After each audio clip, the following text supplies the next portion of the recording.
Welcome everyone. I'm Dee Dee Ruggles, Director of the Unit for Criticism and Interpretive Theory, and welcome to the Modern Critical Theory Lecture Series. Masks are not obligatory, but if you want one, we always bring a box of them, so don't ever not come because you're afraid of getting COVID or something. We have masks, and there's plenty of room in the hall. I'd like to begin with the traditional land acknowledgement, a reminder that we are on the lands of the Peoria, Kaskaskia, Yankashaw, Wee, Miami, Mascoutin, Ottawa, Sauk, Meskwaki, Kickapoo, Potawatomi, Ojibwe, and Chickasaw nations, lands that were the traditional territory of Native nations prior to their forced removal. The land continues to carry the stories of those nations and their struggles for survival and identity. As a land-grant institution, the University of Illinois has a particular responsibility to acknowledge the peoples of these lands, as well as the histories of dispossession that have allowed for the growth of this institution for the past 150 years. Over the next 150 years, we must strive to become a vibrant community, inclusive of all our differences, with Native peoples at the core of our efforts. Before introducing tonight's speaker, a reminder that next week we'll hear from UIUC Professor Tamara Chaplin, who will deliver her lecture, Queering French History. Tonight we'll have the pleasure of hearing from Shelley Weinberg, Associate Professor in the Department of Philosophy here at UIUC, with an appointment as well in the Unit for Criticism and Interpretive Theory. Indeed, Shelley is on the advisory board of the unit, and as has just today been confirmed and announced, she will take on the role of the unit's acting director this spring when I'm on sabbatical. So thank you very much for that. For both of those. For many years, Shelley taught in the Odyssey program in HRI, and if you don't know what that is, it's this amazing program for teaching what we call non-traditional learners who are entering into the educational stream. Well, who want to somehow get back into higher education, basically. Yeah, they have to have at least a GED, and then some. It's like a transitional academic forum for them to get back into higher education. And then, of course, you're also known for your service in the Office of Research Advising and Project Development in the OVCR, where she's helped many of us with grants and fellowships. So thank you for that also. I think many of us, well, some of us in the room might be able to thank you for that. And if not, this is an office that does an awful lot of good for a lot of us. In the world of philosophy, Shelley is known for her studies of John Locke. In fact, every single publication on her publications list has the word Locke either as the first or the second word, which I think is an amazing consistency. I don't know how you do it. Her book, Consciousness in Locke, Oxford University Press, received the Journal of History of Philosophy Book Prize for the best book in the history of philosophy, published in 2016. She is the co-editor of The Lockean Mind, published by Routledge in 2021. And last year, she delivered the keynote at the annual meeting of the John Locke Society at the American University in Bulgaria. And then this past summer, she organized the annual Locke meeting here at UIUC, but it was during the summer when a lot of us weren't here, but still, it happened. So congratulations. Anyway, you have the floor, Shelley.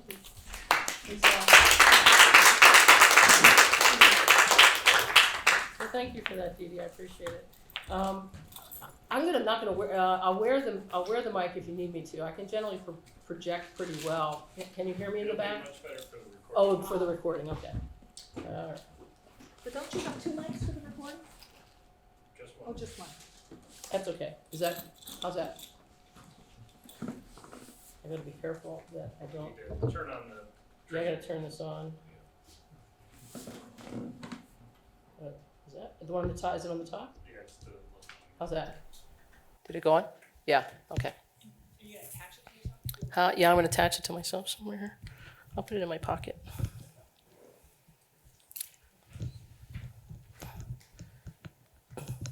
All right. So again, I'm very happy to be here. Thank you for coming. And so I'm going to talk today about Descartes and Locke on the certainty of knowledge. Now, historically, one might distinguish, we were just talking about this before we started, we might distinguish what we claim to know very broadly in three ways. You were only talking about two, but it's because one of them gets divided then into two.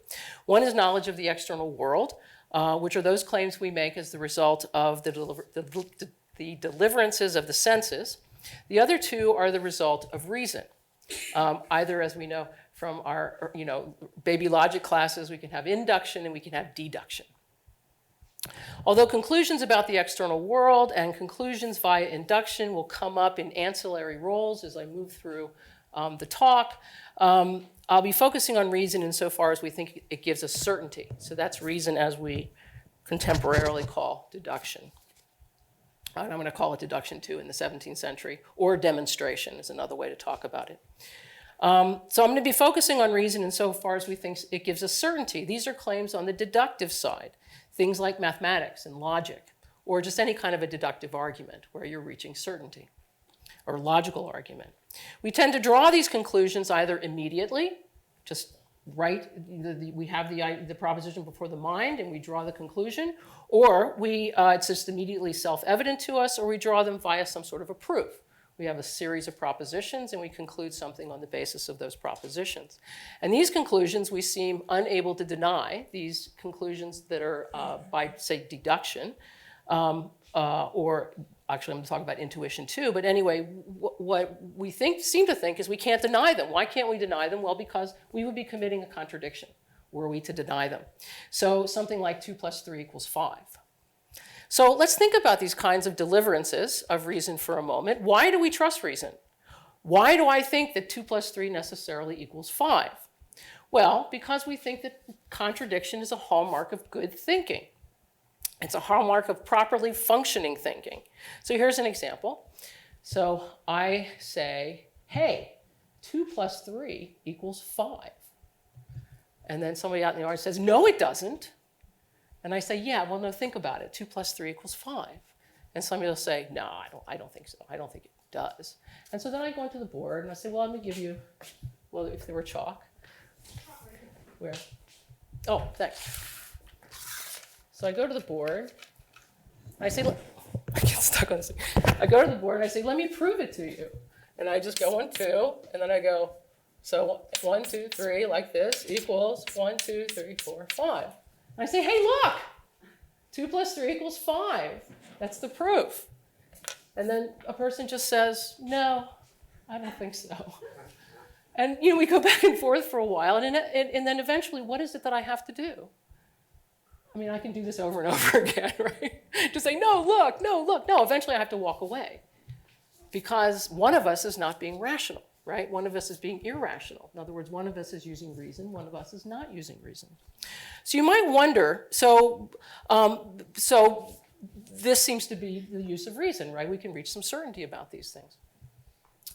But it's also possible to call into question. So there's a reason to call into question the deliverances of reason. Maybe reason is not tracking any truth at all. I think this is a powerful question. I'm very sympathetic to the skeptic. Because to ask whether reason is tracking the truth at all is to question the very nature of our cognitive faculties and the degree to which we can trust what they deliver. So you might wonder, you might say, okay, why am I talking about these sorts of things in a modern critical theory lecture? Interestingly, entertaining skeptical questions about reason is to engage in a critique of reason. Is the traditional story about reason correct? Or do we have a reason to think that our thinking about reason, that fundamentally it can be trusted to deliver knowledge at all, regardless of how it is applied, is flawed? It is a particularly thorny problem, actually, and a thorny problem throughout the history of anything, really, but the history of philosophy particularly. So the question becomes, can reason be seen to self-justify or to self-verify? Is there some way in which reason can justify itself? And we might say, well, okay, then, what becomes the outcome of our critique? Well, do we become skeptics about certainty, or do we not become skeptics about certainty? And so that's what the talk is about today. So I'll be talking about this critique of reason as we see it happening in the 17th century. So I'm not going to talk about much contemporary, I'm going to use a little bit of contemporary philosophy to talk about it, but it's mostly about a debate, not a debate, but a line of questioning in the 17th century. The first character in my story is the well-known 17th century philosopher Descartes. He took on the skeptical problem about reason and attempted to justify the deliverances of reason from a position outside of reason.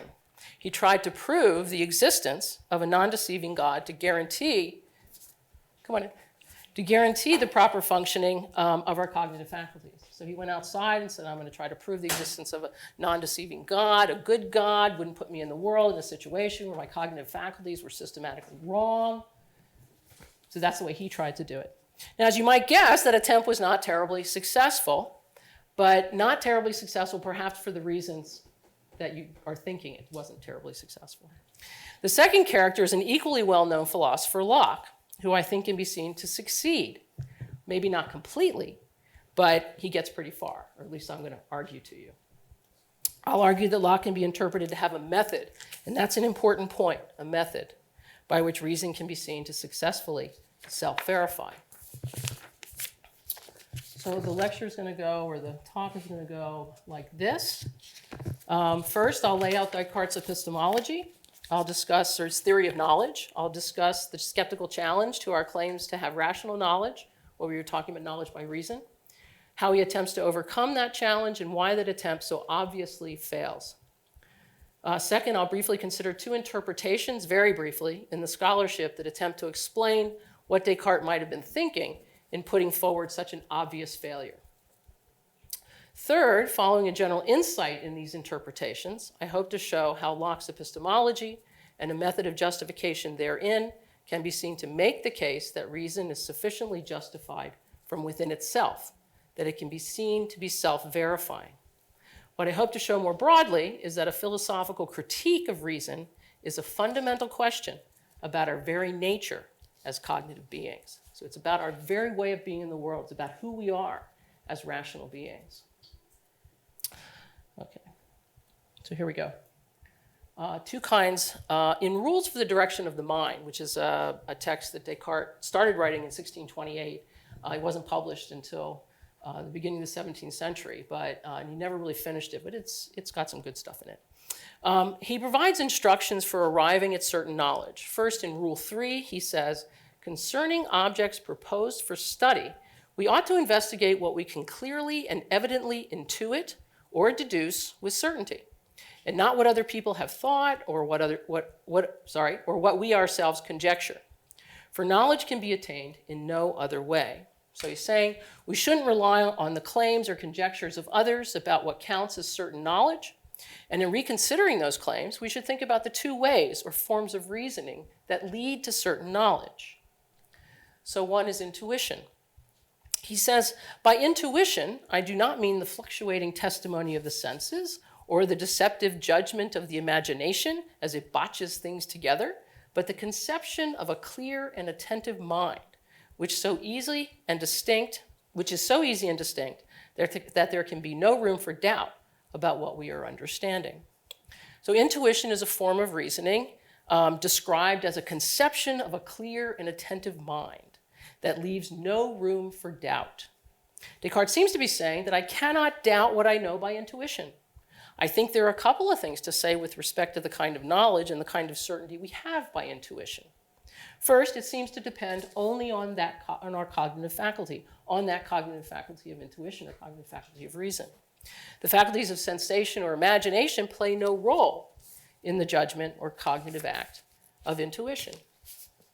That it has nothing to do with the senses or with imagination. And the reason imagination is because the content of imagination is all from sensation, right? When I imagine a unicorn, I take my, I have an idea of a horn, I have an idea of a horse, and what's my imagination do? It puts them together, and I get a unicorn, right? So it's basically having nothing to do with the senses. That it has nothing to do with the senses or imagination suggests that there is nothing required from outside of any individual to have that kind of knowledge, to have intuitive knowledge. I need only some appropriate mental content and the cognitive act of intuition. Where that content comes from could be anywhere. It doesn't have to come from the senses. Second, and relatedly, Descartes thinks that intuitive knowledge is immediate and self-evident. It cannot be rationally denied or denied without contradiction. Third, and this might be more controversial, there is an assumed fit between the mind and the world, such that what reason delivers, if reason is used appropriately, delivers truth. Descartes says, for the human mind has within it a sort of spark of the divine, in which the first seeds of useful ways of thinking are sown. Intuition is the best expression of this fit, since this form of reasoning, if conducted properly, can be relied on in every case to deliver truth. It is the best evidence of, he says, the spark of the divine. It is, in a sense, how we are most epistemically godlike. It's the most certain form of knowledge. It's immediate and self-evident. It's of the nature, very nature of the cognitive faculty. And since we are creatures in God, in a sense, it's how we are most divine. It's how we can best know anything. Deduction is another form of reasoning.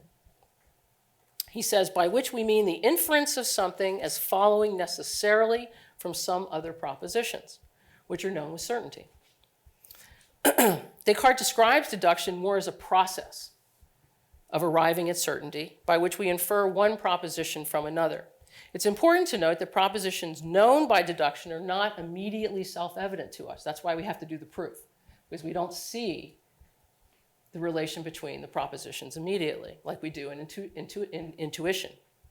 They're not immediately self-evident, but require more work on our part to produce the knowledge or to arrive at certainty.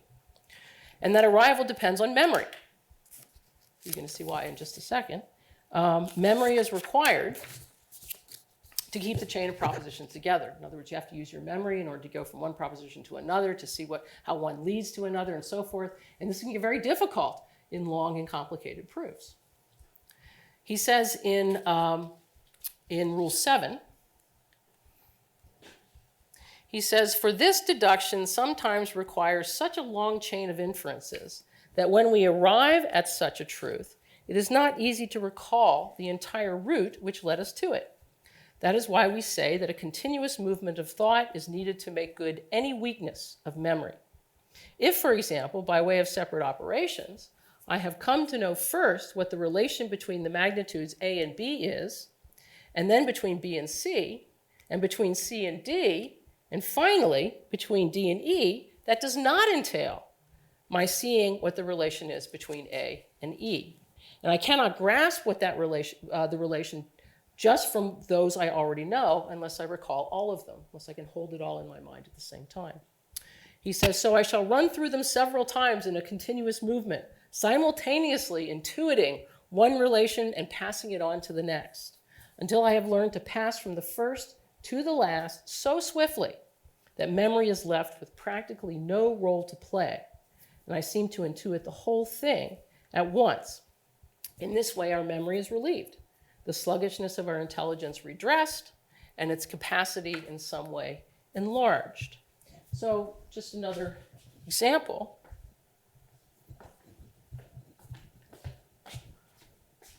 I saw one. Oh, it's right in the middle of it. I'll just do it here.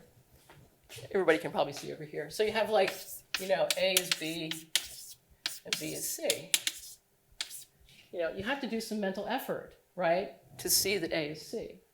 You don't automatically see that A is C, right? You don't automatically. And then you say, C is D. You have to have some mental effort to see that A is D. Right? And so I won't do another one, but you could do another one. But the point is what I'm trying to show is the relation between A and D. Okay? But you have to hold all this together. And it's not just having B is C and C is D. That doesn't do it for you. You actually have to intuit this one, and then that one, and so forth, and have all that together in order to show the relation between the ideas that you started with, the ideas of the propositions you started with. And so that's what Descartes is talking about, memory. That's what memory does for us. Okay, so even if we correctly infer the relations between the propositions in each step, as you saw there, we're not guaranteed to have correctly inferred the relation between the first and the last propositions. To do that, we have to remember all the steps.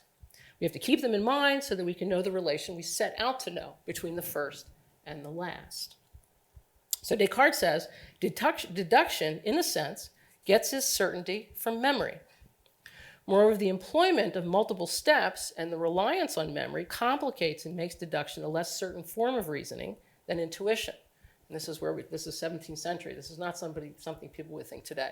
But in the 17th century, it was not uncommon to think that there were different degrees of certainty of knowledge. Intuition would have been the highest degree of certainty, deduction a little less than that because of this reliance on memory.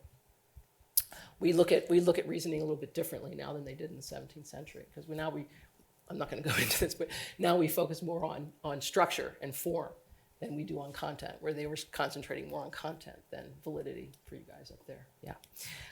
Okay. So, but if we do hold all the steps in mind, that is, we remember them as we progress through the deduction, then the deduction's more like intuition. If you can hold all this in your mind at the same time, then you're actually intuitive, because it's immediate and self-evident to you. It's all in your mind before you to be able to see, to be able to conclude. And then it has a higher certainty. So instead of the listing of steps that requires memory, deduction can then be seen as a completed process. If you have all this in your mind at the same time, you've in a sense completed the process, and it's immediate and self-evident to you, which is just what intuition is. So when all the propositions are held together in the mind simultaneously, that is remembered, all the relations between them are held in the mind, so that the relation between the first and the last proposition can be seen to be known immediately. Nevertheless, when deductions are more complex, as we have, you might have long mathematical proofs, you might even have long proofs in English.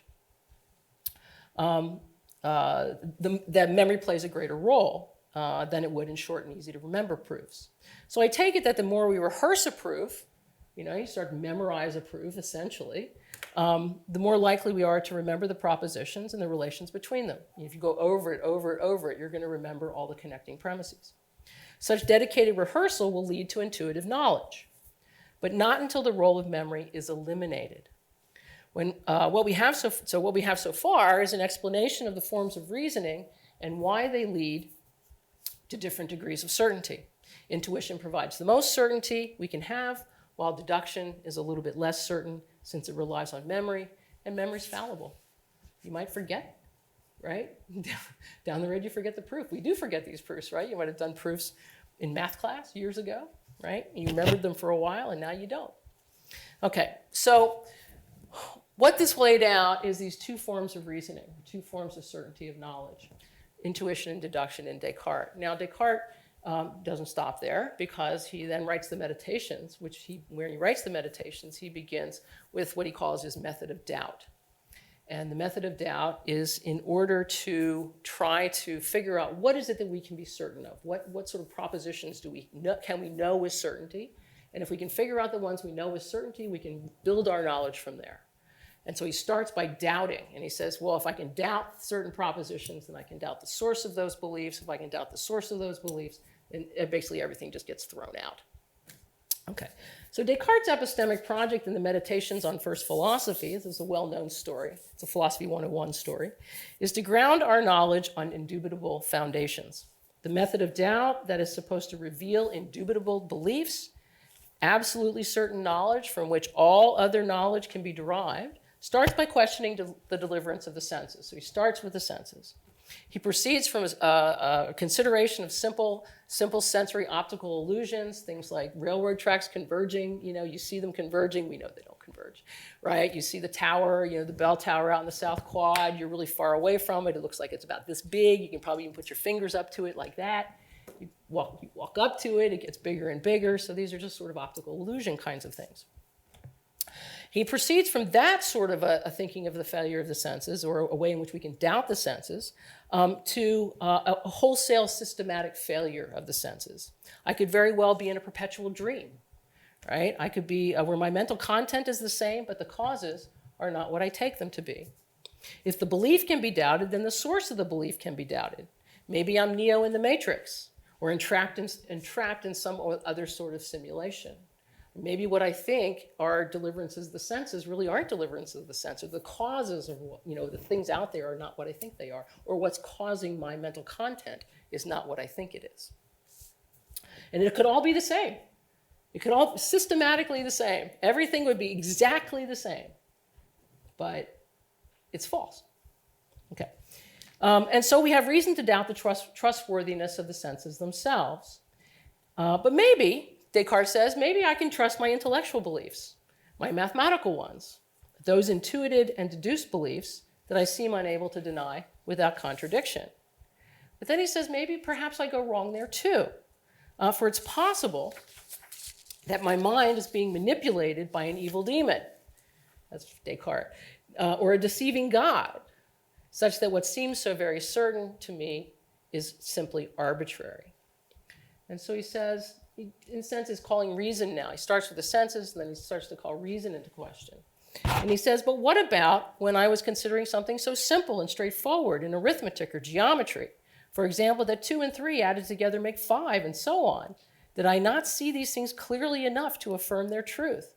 Indeed, the only reason for my later judgment that they were open to doubt was that it occurred to me that perhaps some God could have given me a nature such that I was deceived even in matters which seem most evident.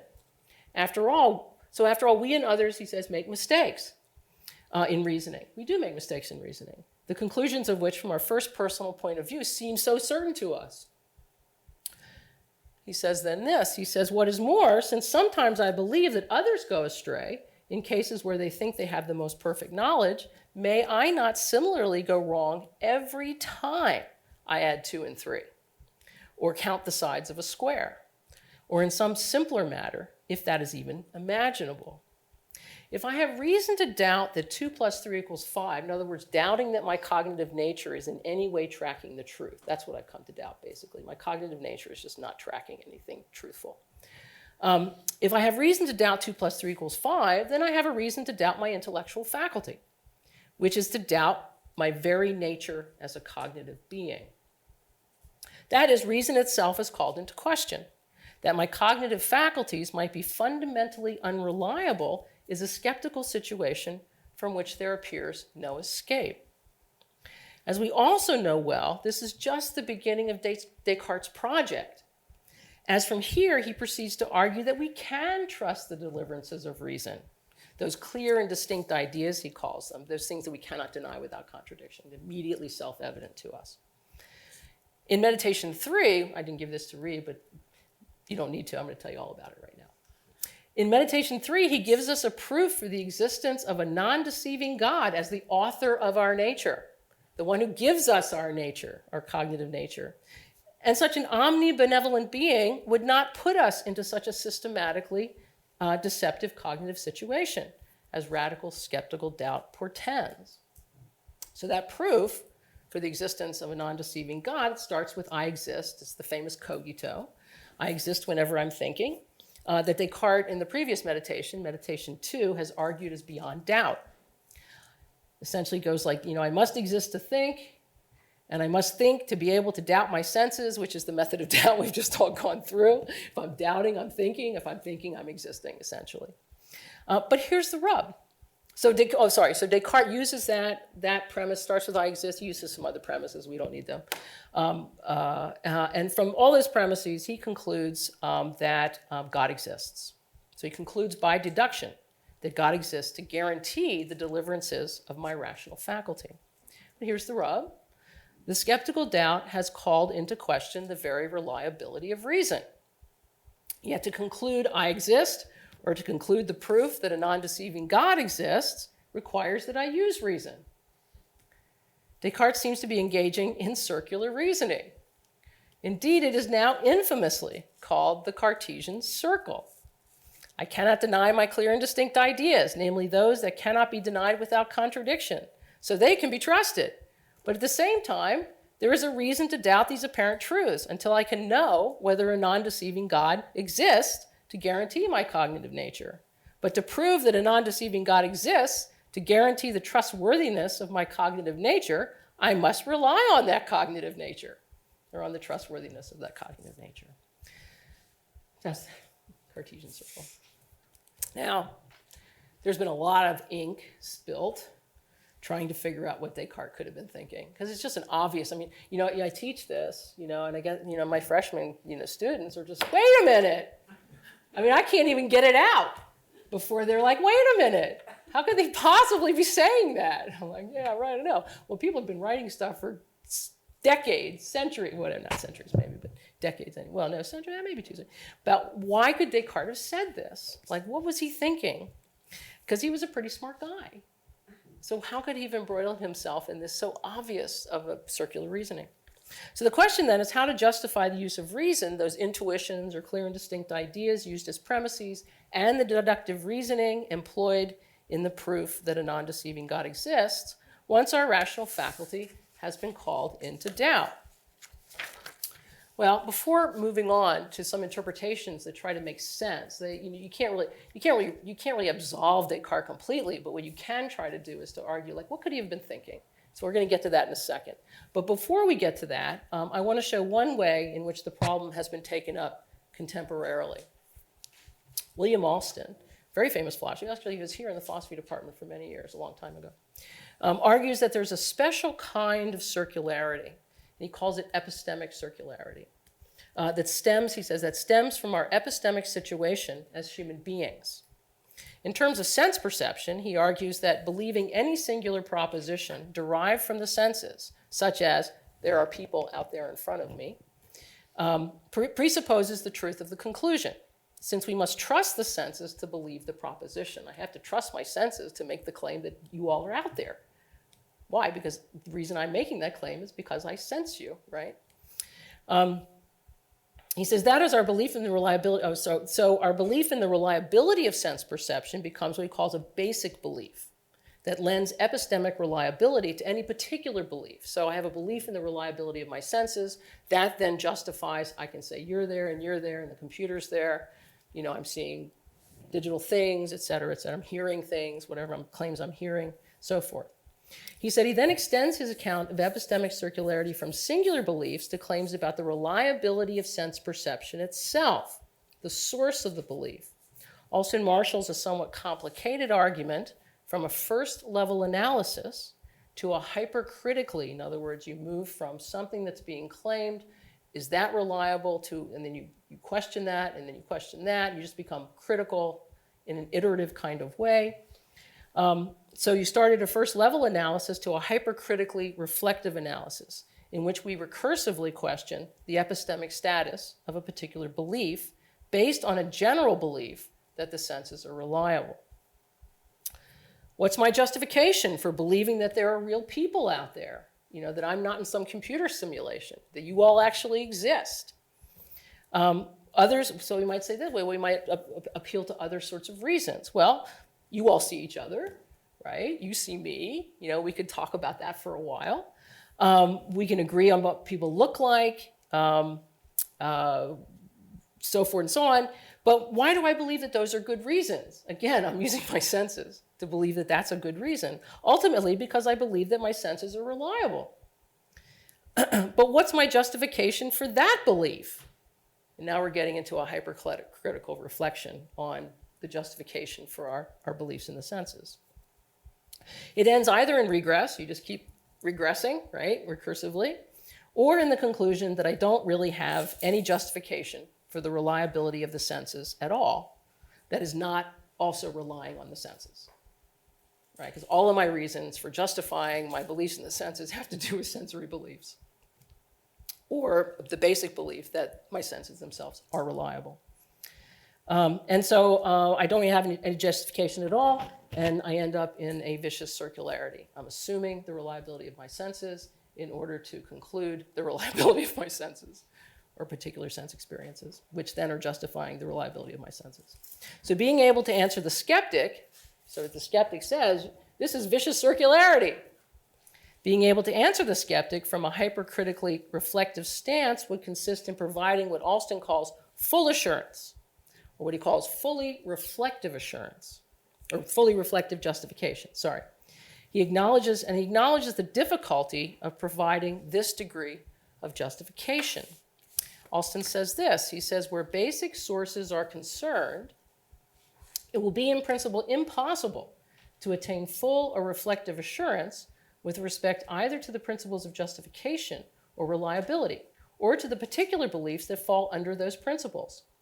Thus, the situation with respect to basic sources of belief is this. So far as epistemic circularity is concerned, remember, this is the one that we have just insofar as we're human beings. We seem, in a sense, unable to avoid it. He says, from this point of view, so far as epistemic circularity is concerned, I can justify and be justified in taking the source to be reliable and to be a source of justification. But as soon as I direct a critical scrutiny on this happy state of affairs, it disappears before my eyes. My justification disappears as soon as I become critically reflective on whether I have reasons to justify what I take to be true from the senses. We can conclude that we are justified. I haven't finished reading. Sorry. In the enterprise of seeking to answer critical questions, whenever they arise, one is driven to convert that practical acceptance into theoretical justification. And that is where we run into logical circularity. So on pragmatic grounds, I might be able to trust my individual claims from sense perception. But as soon as I look for reasons to justify that pragmatic claim, I'm looking for logical certainty. I'm looking for a logical justification, a theoretical justification. And so you can't accept those pragmatic reasons anymore. Let me take a minute. So we can conclude that we're justified on practical or inductive grounds, and so can use beliefs derived from these sources in an argument to so conclude. Let me take a minute to show how logical, intuitive, or deductive reasoning devolves into pragmatic or inductive reasoning, or probabilistic reasoning, essentially.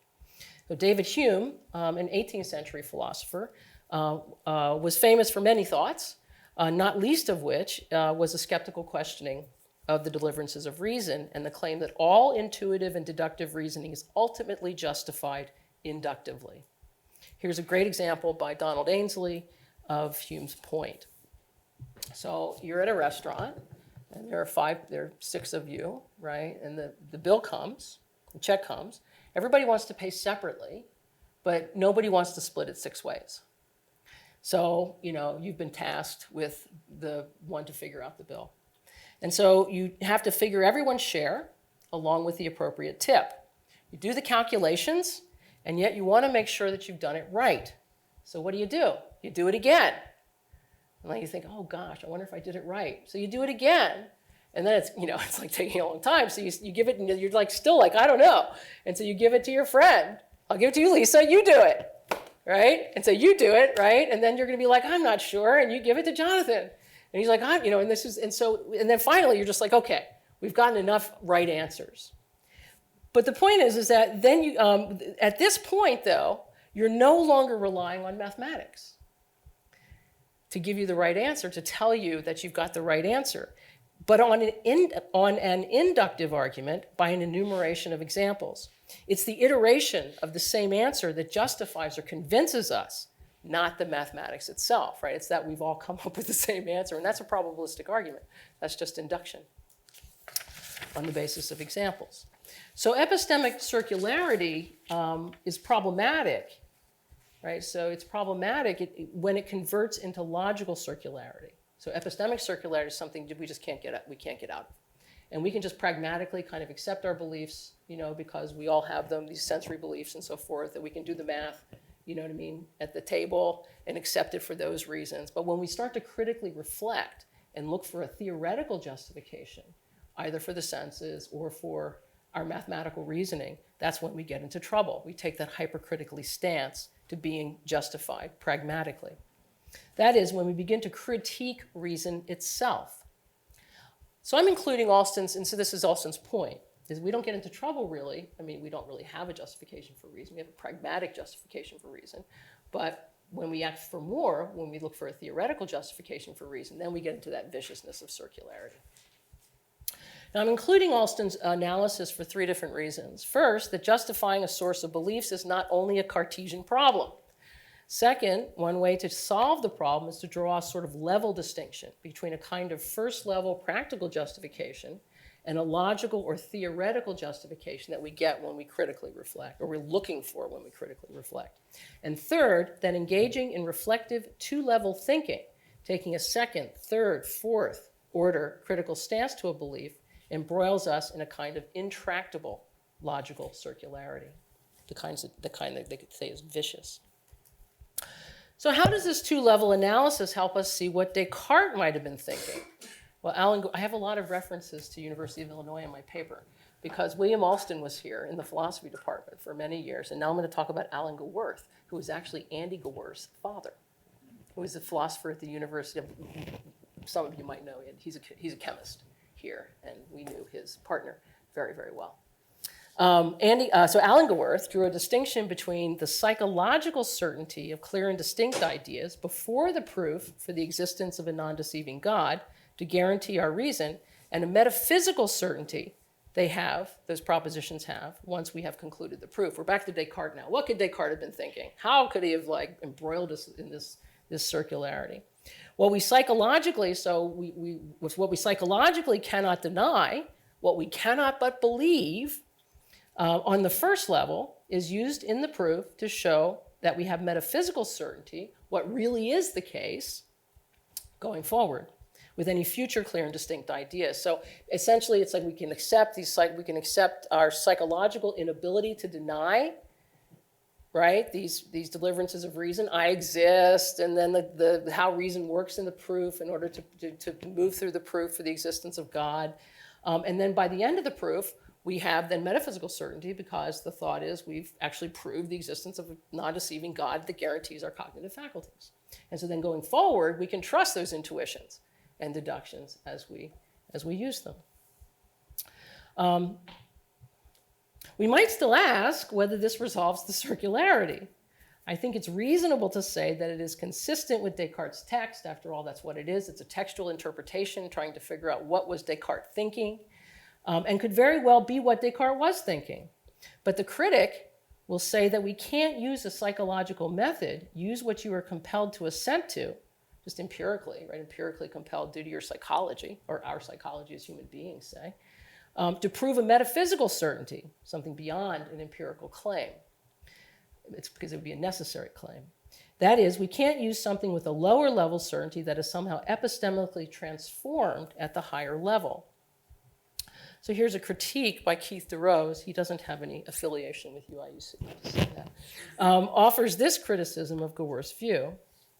So when is epistemic self-verification okay? Well, when a faculty and its resulting beliefs are otherwise highly suspect, an epistemically circular self-verification of the faculty seems to be of little or no value. It is when a faculty and its resulting beliefs are seen as already having something epistemically going for them prior to such self-verification that this process plausibly seems to bestow further epistemic status on them.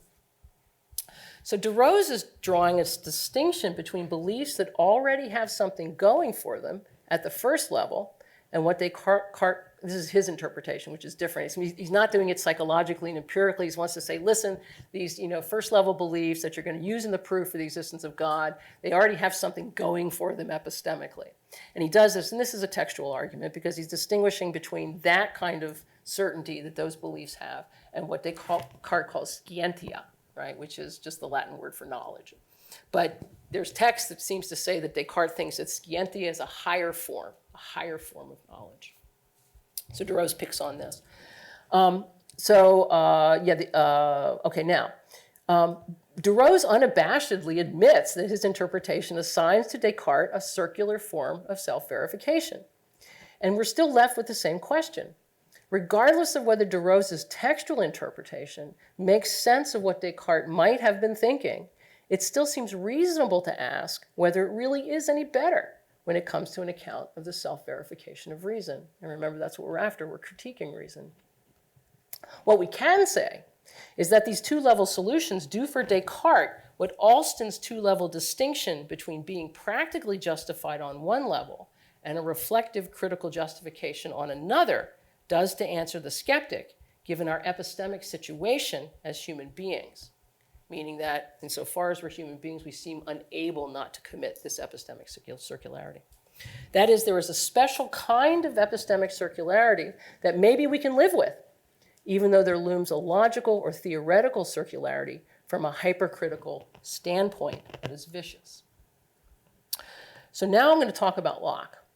And I'm going to talk about, and I'm moving on to Locke, and I'm going to give an interpretation of Locke, of a two-level interpretation of Locke.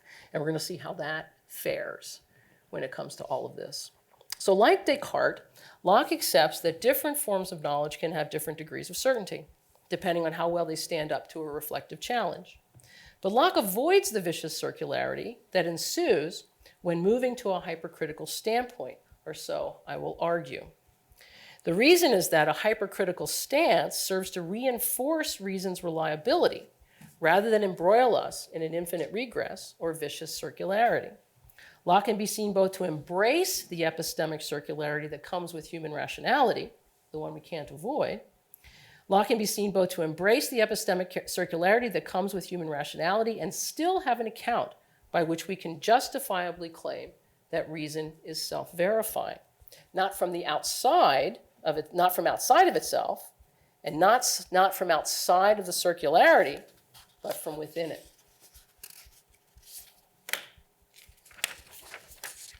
So Locke's theory of knowledge, I'm going to talk a little bit about that and lay that out for you a little bit, is more complicated than I'm going to make it out to be. But this is all you need to know. The only thing you need to know is the definition of knowledge. Knowledge for Locke is the perception of the agreement or disagreement, basically the relation of two ideas. That's what knowledge is. When you perceive your different kinds of relations, you don't need to know what they are, it doesn't matter. If you perceive the agreement, you have knowledge, or the disagreement, you have knowledge. You have to perceive it to have the knowledge. And the only other thing you have to know for Locke is all knowledge is certain. So any perception of an agreement or disagreement of ideas is going to give you certainty. And like Descartes, Locke divides knowledge into degrees of certainty. But along with intuitive and demonstrative or deductive knowledge, Locke calls it demonstrative, Locke includes a third degree of certainty, sensitive knowledge, or knowledge via the senses of the external world. So we're going to take a look at each one of these kinds of certainty. So intuitive certainty, here we go. In intuitive knowledge, Locke says, we perceive the agreement immediately at the first sight of the ideas together. This is just like Descartes in this. It's not really, does not departing for Descartes really that much. He's just giving it more oomph in a sense. He's giving it more, he's detailing it more, he's analyzing it more, but it's essentially the same sort of thing. At the first sight of the ideas together without the intervention of any other idea. And this kind of knowledge is the clearest and most certain that human frailty is capable of. This part of knowledge is irresistible, and like the bright sunshine, forces itself immediately to be perceived as soon as ever the mind turns its view that way, and leaves no room for hesitation, doubt, or examination, but the mind is presently filled with the clear light of it. Similar to Descartes' account, intuitive knowledge is immediate and self-evident. All we need are the ideas or the proposition before the mind, and we will, with utmost certainty, know the agreement or relation therein. Also, like Descartes' deduction, Locke thinks that demonstration is less certain than intuition. First, unlike intuition and demonstration, there's a doubt. You start, that's why you have to do the proof, is because you don't see it immediately, right? The relation between the first and the last proposition or idea. Second, Locke says that demonstration requires pains and attention. You have to do it. It's a process. You have to think and so forth. And third, demonstration, as Descartes said, relies on memory, which can be faulty. So he says this about demonstration. He says, by which it is plain that every step in reasoning that produces knowledge has intuitive certainty, which when the mind perceives, there is no more required but to remember it, to make the agreement or disagreement of the ideas concerning which we inquire visible and certain. This intuitive perception of the agreement or disagreement of the two intermediate ideas in each step and progression of the demonstration must also be carried exactly in the mind, and a man must be sure that no part is left out, which because in long deductions and the use of many proofs, the memory does not always so readily and exactly retain. Therefore, it comes to pass that this is more imperfect than intuitive knowledge, and men often embrace falsehoods for demonstrations. One way in which Locke does depart, so this is basically this is exactly what Descartes was saying there. Just more language. One way that Locke does depart from Descartes is in his analysis of our knowledge of the external world, what he calls sensitive knowledge, which we can just say it's just sensory knowledge. Locke defines sensitive knowledge as actual real existence agreeing to an idea. Now, there's much effort in the scholarship has been put to trying to understand how we should make sense of that definition of knowledge given skeptical concerns. And, but we're not going to talk about that because it's really orthogonal to what we're doing. But what's important about what we're doing is that sensitive knowledge is a less certain form of knowledge. And you're going to see why in a minute that doesn't have anything to do with the definition of it. But the point is it's the perception of an agreement of ideas. If it's a perception of an agreement of ideas, then it's certain, because that's the definition of certainty. Okay. So the difference in degrees of certainty of knowledge. If all knowledge is certain, that is, any perception of an agreement of ideas is certain, yet there are different degrees of certainty of knowledge, what justifies that difference in degree of certainty? This is where Locke's two-level justificatory method comes into play. Take, for example, what he says about sensitive knowledge. That I can no more doubt, whilst I write this, that I see black and white and black, and that something really exists that causes that sensation in me, than that I write or move my hand, which is a certainty as great as human nature is capable of. Notice that, as great as human nature is capable of, concerning the existence of anything but a man's self alone and of God. Don't worry about that last part. Then he says, the notice we have by our senses of the existing of things without us, though it be not altogether so certain as intuitive knowledge or the deductions of our reason, employed about the clear and abstract ideas of our own minds, yet it is an assurance that deserves the name knowledge. If we persuade ourselves that our faculties act and inform us right concerning the existence of those objects that affect them, it cannot pass for an ill-grounded confidence. For I think nobody can, in earnest, be so skeptical as to be uncertain of the existence of those things which he sees and feels.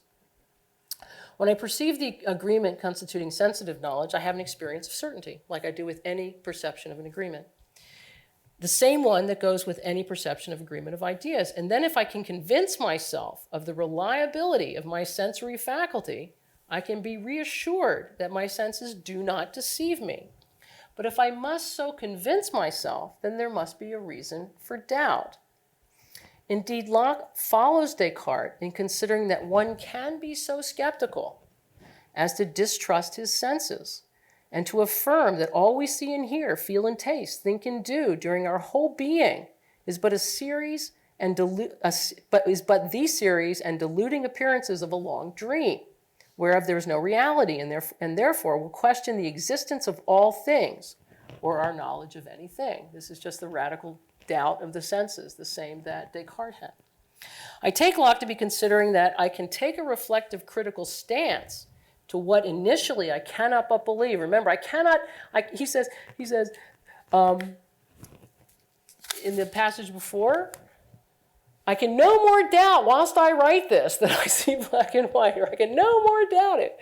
And then he says, but maybe I can doubt it. Okay. Yeah, I want to make sure I'm on the right slide. I take Locke to be considering that I can take a reflective critical stance to what initially I cannot but believe and wonder whether the external object I just perceived really is the result of that external cause, or it's perhaps the result of a dream, or a perpetual dream, or an evil demon. Even so, if I can convince myself of the reliability of my senses, I have a second-order reason to trust what they deliver. Locke tells us that besides the assurance we have from the senses themselves that they do not err in the information they give us of the existence of things without us, when they are affected by them, we are farther confirmed in this assurance by other concurrent reasons. Indeed, Locke provides a series of pragmatic arguments, right? This is the Austin. He offers a series of pragmatic arguments, reasons after the fact, to persuade us that we can trust the senses. For example, those arguments include our ability to be affected by the senses, the passivity of the senses, right? You can't just have a sense experience. You can't just have the brightness of the sun, right? You can remember the brightness of the sun, but you can't just experience, you can't just will that, right? You're passive to it. The fact that a sense experience is often accompanied by a pain or a feeling of sort that a memory is not. The brightness of the sun hurts in a way, right? Your memory of it doesn't. And the fact that we have common agreement, right? We'll all look out the window and say, I see a tree.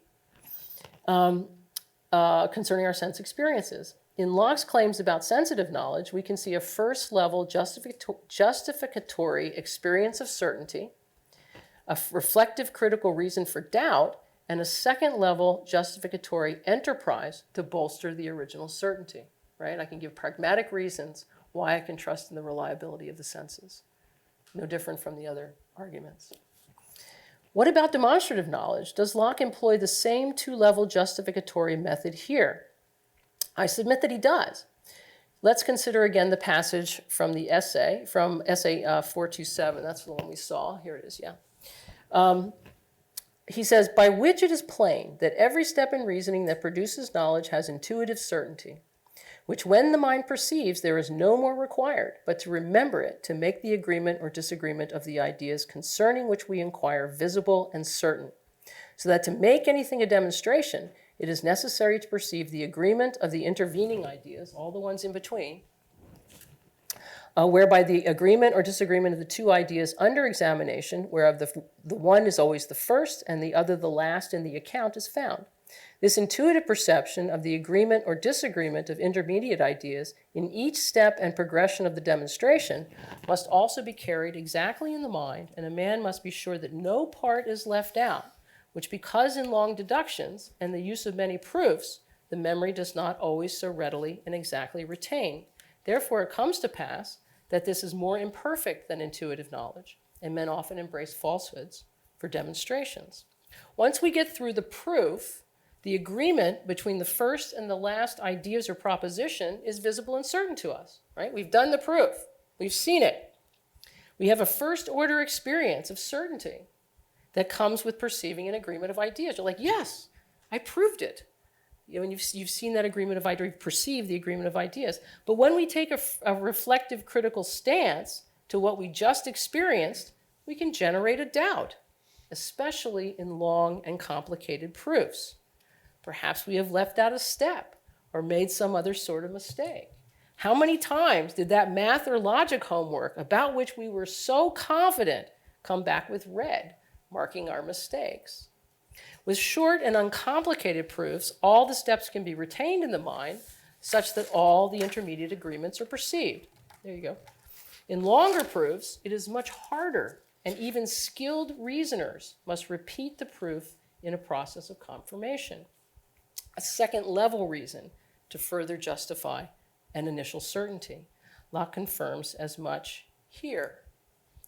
He says, some demonstrations are long and perplexed and too hard for those who have not strength of parts distinctly to perceive and exactly carry so many particulars orderly in their heads.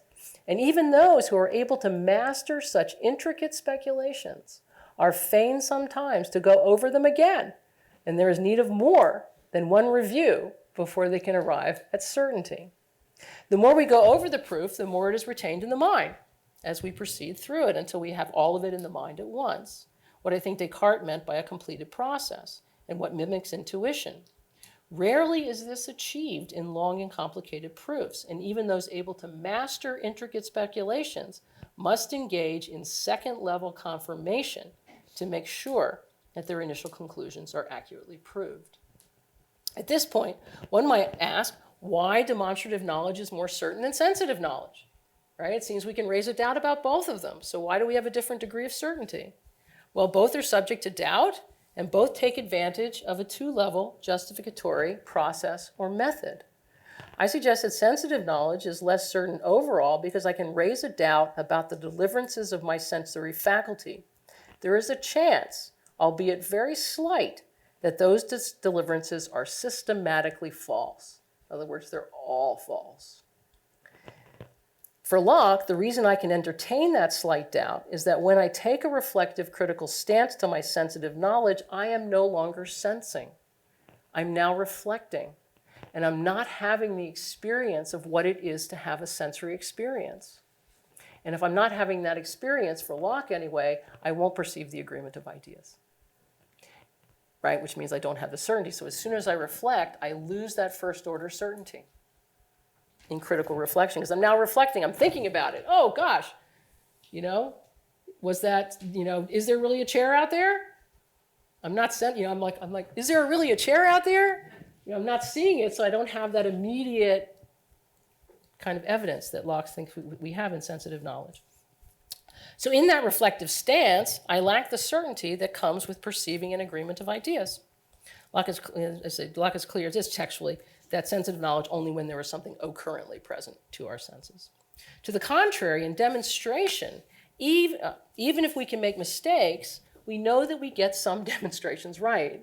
We're not systematically deceived with respect to our demonstrations. We can do these, right? We get them right. Or is right, put it this way, or is right as the limits of reason allow, right? We still have that first epistemic circularity. Those that we have rehearsed enough times that we have all the propositions and relations between them present to the mind at once. In Locke's two-level justificatory method, when we critically reflect on these short and easy proofs, we perceive those propositions again. In other words, if I reflect now, I don't have to look at that, right? I can say A is B, B is C, C is D, and I know that why can I say C is D? Well, because I know A is C, so now I know A is D.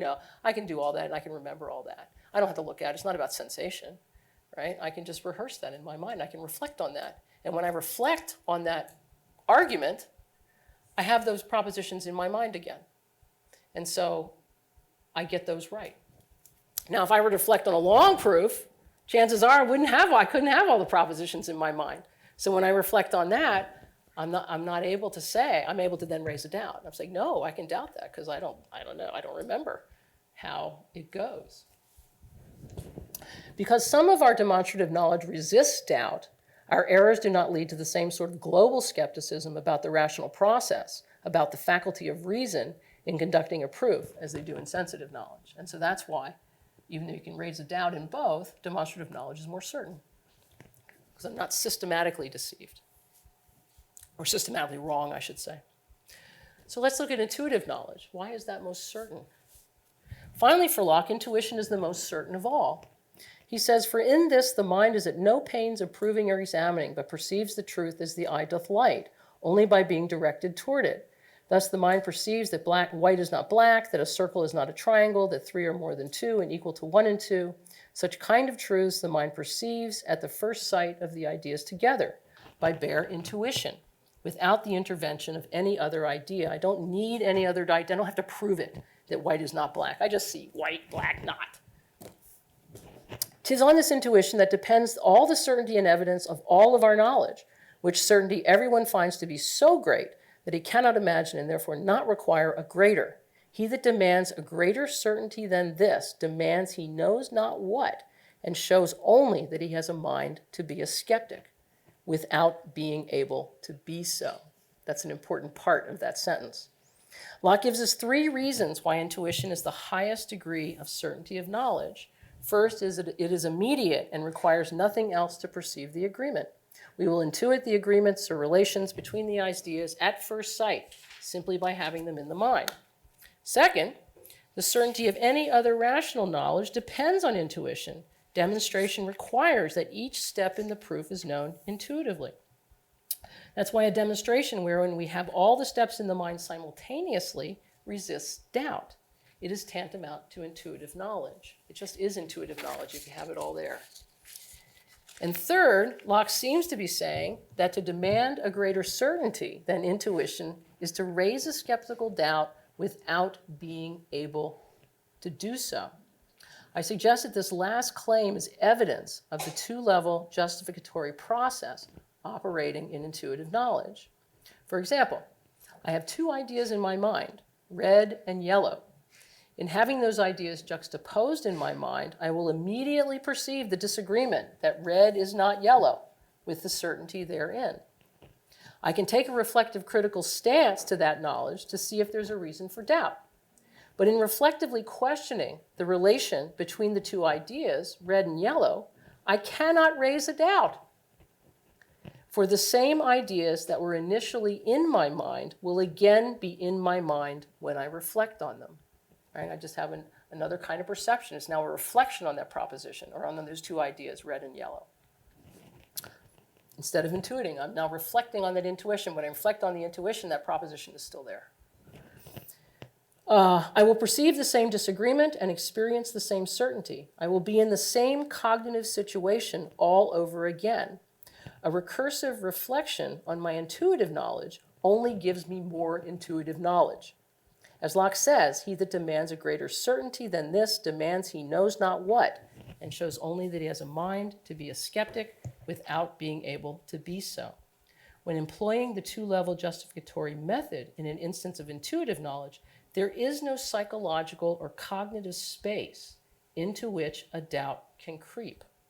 And here is where we see how the two-level justificatory structure can be seen as a project in which reason is shown to justify itself, or that reason is legitimately self-verifying, at least from its own point of view.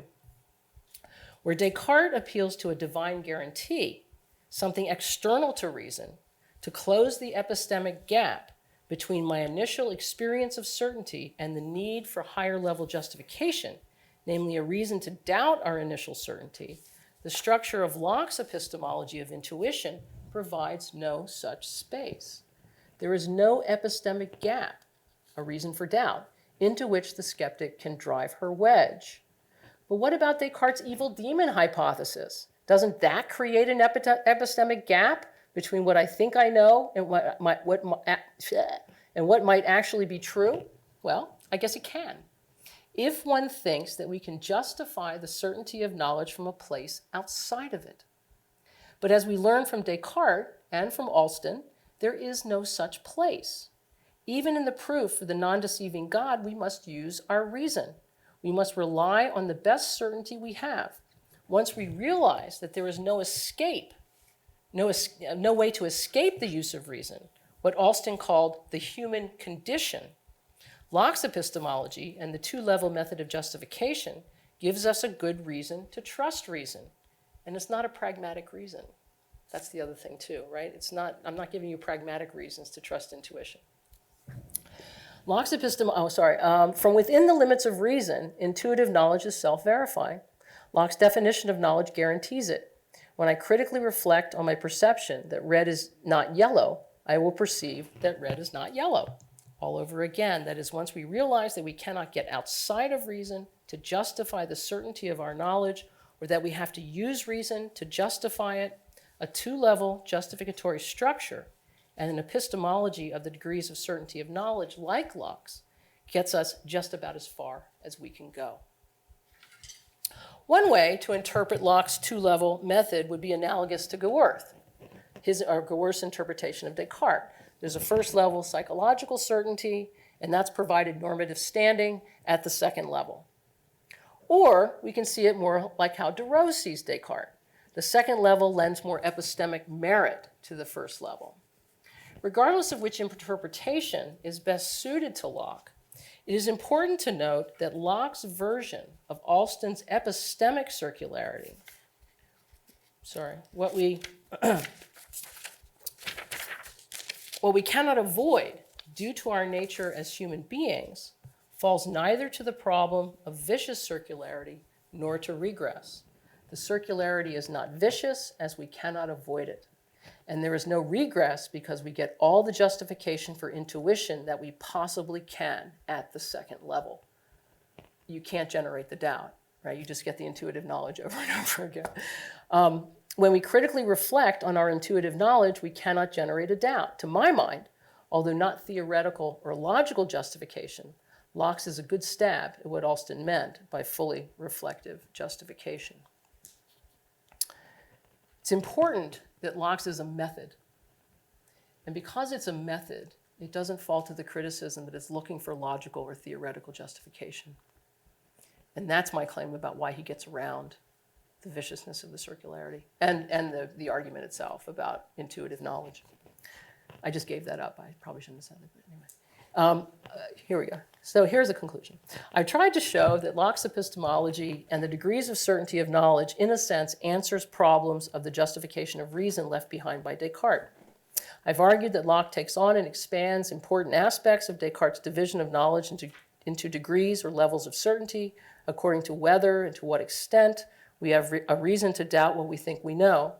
Along the way, I employed a contemporary view of an unavoidable epistemic circularity, in trying to justify the deliverances of reason due to our cognitive situation as human beings, as well as two-level attempts to textually exonerate Descartes from a vicious form of circularity or regress when what we claim to be knowledge is considered from a hypercritical, reflective point of view. Finally, I've shown what a 17th century critique of reason might look like. I've argued that Locke can be seen to have a two-level justificatory method that, due to his psychology and epistemology of degrees of certainty of knowledge, achieves what Descartes could not, a textually and philosophically satisfying answer to a critique of reason. Thank you.